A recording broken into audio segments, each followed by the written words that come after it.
Good morning, everyone. Jacob is returning home to the land of Israel after 20 years of living in the house of Laban.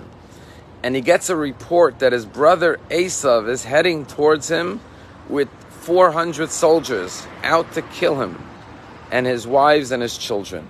And the Torah says, Vayira Yaakov miod. Jacob became very fearful. Vayetze ma'od. And he became distressed. And he begins to plan how to confront his brother. And Rashi asks, why the repetitive language? That Jacob was fearful and distressed. Usually when you're afraid, when you're scared, you're distressed. You don't have to say that you're distressed. Obviously, you're in a state of distress. And the Netziv answers this question by saying that Jacob was afraid and then he was distressed over the fact that he was fearful. Why? Because God had told him 20 years earlier when he left the house of his parents on the way to Haran, I will be with you, I will protect you, I will watch over you, I'll return you in peace to your father's home. All of these promises were made to Jacob in the dream with the ladder and the angels going up and down. And so therefore when he became overwhelmed with fear, he was distressed that he was afraid. However, Rashi's answer is as follows. Rashi says, Jacob said to himself, I am in a lose-lose situation. I must stand up and fight to defend myself, my family, my children. However, I am afraid lest I be killed. And I am distressed lest I kill my brother. Jacob said, whether I win or lose, the outcome is not good. If I die, God forbid, or my family members, that's tragic. But even if I win and I kill my brother, I'm distressed that I will have to kill my brother. And this has always been the mentality of a Jew. A Jew has to fight sometimes in life, self-defense. Israel has fought many wars and won, but we're never happy about it. We're always distressed. We never celebrate our victories. We don't have victory parades because it's tragic that it's necessary in this world sometimes to fight for self-defense. But how tragic is it when there are wars that are not about self-defense?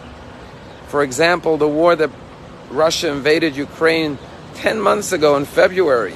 And till today, no one could seem to stop this war. Every day, people are dying, people are getting killed, human beings are suffering. It's in the cold of winter. So much pain and tragedy for no reason. This is the tragedy of war and of conflict.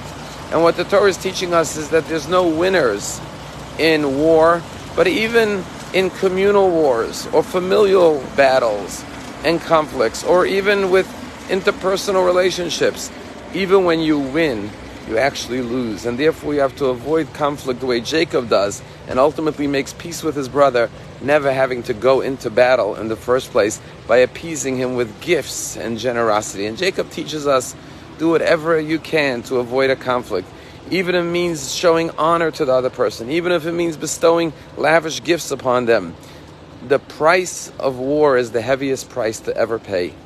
It's a story told about this Jew who every day would get a newspaper delivered to his home in the morning.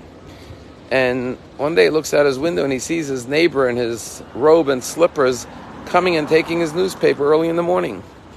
And he watches the way he takes the newspaper, and then a little later, he puts it back on his doorstep. He confronts him. He says, what are you doing? His neighbor says, look, I notice you come out to get your paper every day about 7 o'clock.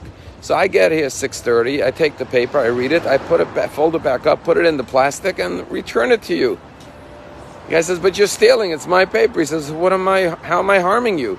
You want your paper 7 o'clock. It's waiting for you. Why do you care if I read it before you do?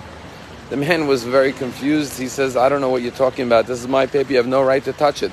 He said, let's go ask the rabbi who's right. They went to ask the rabbi. The rabbi said, look, technically, he said, you're right. It's your paper. And he has no right to touch it, even though he's claiming, well, I put the paper back when you need it, and therefore you're not losing anything. It's stealing. However, he said, as Jews, we're very familiar with paying to do a mitzvah. We buy a mezuzah, it costs us money. We buy a pair of tefillin, it costs us money. We buy kosher food, it costs us money. We buy matzah for Passover, a lulav, and an esrog for sukkahs. We're always spending money on mitzvot. He says there's a mitzvah called love your neighbor as yourself. He said, this is what I recommend. How much is a subscription to the newspaper? He said it's about $70. He says, buy him a subscription. Let him get his own paper. You'll have a fresh paper every day. And like this, you won't live in conflict with your neighbor.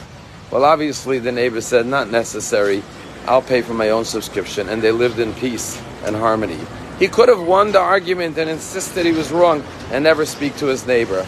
But the Torah is telling us time and again, and the story of Jacob illustrates it, every peaceful relationship is worth sacrificing for. It's worth giving the other person whatever needs to be given, anything to avoid conflict, because in battle, no one wins. Have a wonderful day.